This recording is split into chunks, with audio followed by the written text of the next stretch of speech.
This video was brought to you by Ground News. According to our data, roughly a quarter of the people watching this video are under the age of 25. And if that applies to you, then you've been alive for less time than it's taken for the EU and South American bloc Mercosur to secure a trade deal. After years of stalled progress, the two blocs have finally signed an agreement just a few weeks ago. A crucial, but by no means final step in the trade deal's road to reality. A historic milestone, according to the European Commission President Ursula von der Leyen. So why have there been renewed efforts to reach a deal here? What's new in the agreement? And could the deal's opponents still block it?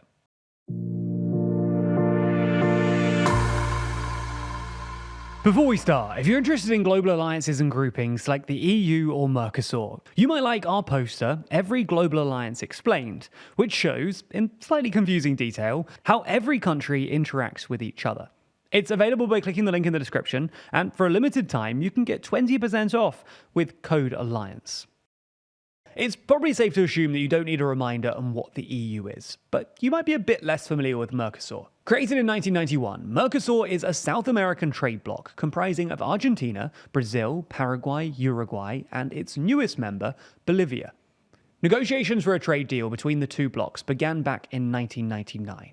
But it wasn't until 2 decades later, in 2019, that talks finally concluded and an agreement in principle was struck. However, the whole deal stalled from that point onwards, largely due to opposition from the EU side. And that was particularly from the likes of France, over environmental concerns over Brazil's then President Bolsonaro, and the potential damage of the trade deal to European farmers. Having been on ice for a few years, it seemed in 2023 that momentum was building once again, because, among other things, there was a new environmentally conscious government in Brazil.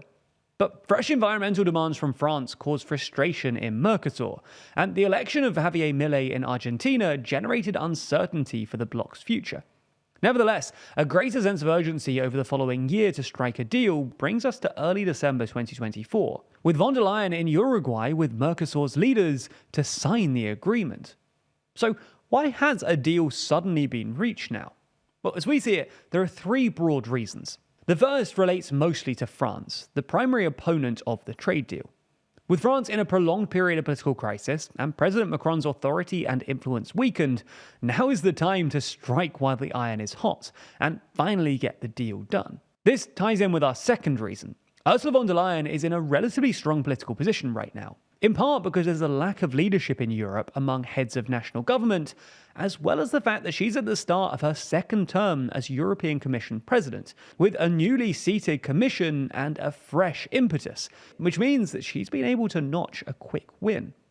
And thirdly, it's the current state of world trade. With global protectionism on the rise, for example, Trump's return to office on a promise to impose widespread tariffs, plus general economic uncertainty around the world, the signing of an EU-Mercosur deal can be seen as a way of bolstering their position in world trade, as well as making the case for free trade in the face of rising protectionism. So that's why the deal got done, but what about the actual pros and cons? For the EU, this deal opens up Mercosur's protectionist market for European exports. Things ranging from manufactured goods, like automobiles, to specialty agricultural products, like wines and cheeses. It also diversifies the European trade portfolio at a time when EU-US and EU-China trade relations are looking shaky, and also gives the EU better access to Mercosur exports, like critical minerals that are essential for the energy transition.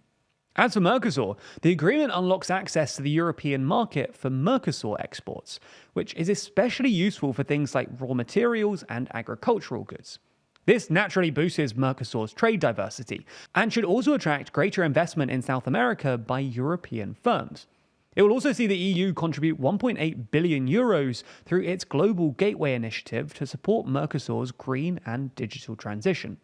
Overall, the EU-Mercosur trade deal will bring together a market of over 700 million people, eliminate tariffs on over 90% of bilateral trade, and save European exporters some 4 billion euros annually.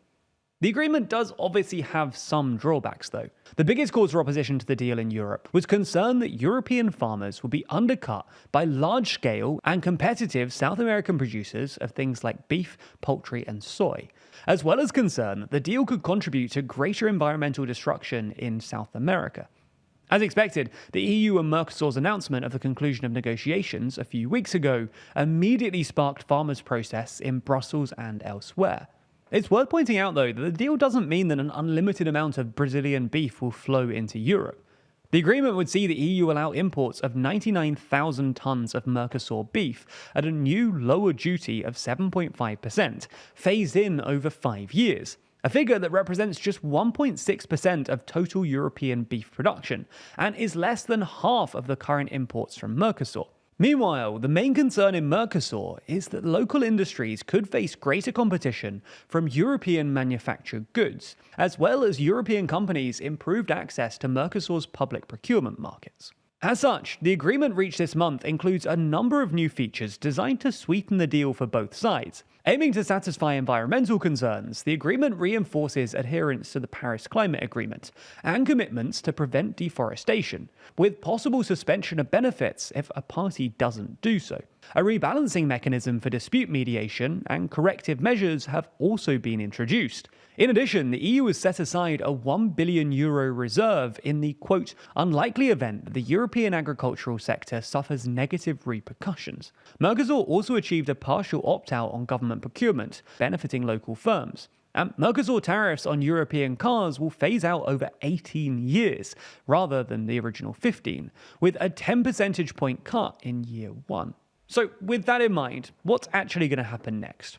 Well, while a trade agreement may have been reached between Mercosur and the EU, there's still a difficult road ahead for ratification and implementation, in particular on the European side. The likes of Spain and Germany, strong supporters of the deal, have celebrated the progress. However, France has vowed to block it.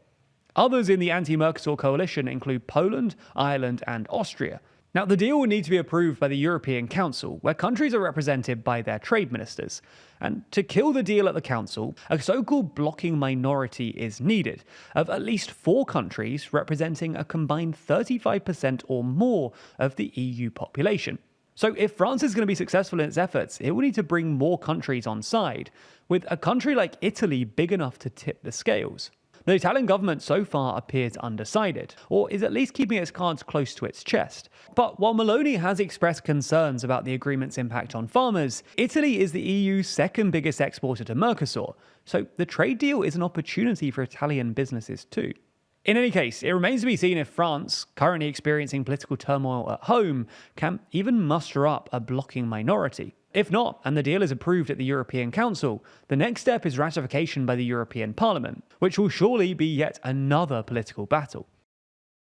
That's certainly worth paying attention to, though, and keeping up with the news has been made much easier thanks to Ground News, a website and app developed by a former NASA engineer on a mission to give readers an easy, data-driven, objective way to read the news. They pull in stories from all over the world and organize them by story, with each coming with its own quick visual breakdown of the political bias, factuality, and ownership of the source's reporting.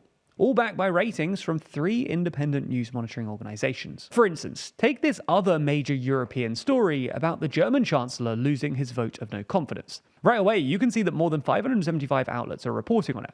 Of those, 39% lean left, while 34% lean right.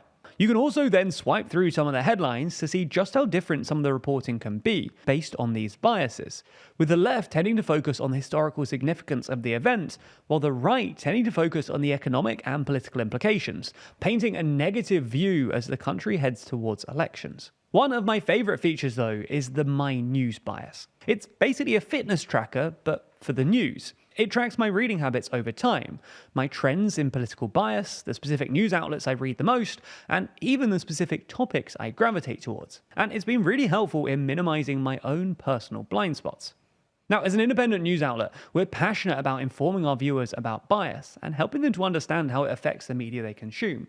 And Ground News is very effective at this, showing you just how each side of the political divide covers every story you read online. And best of all, we're currently offering viewers 50% off Ground's Vantage plan, which includes access to all of their amazing features, like their blind spot feed. This is their biggest discount of the year, so go to ground.news/TLDR, scan the QR code on screen, or use the link in the video description to subscribe today.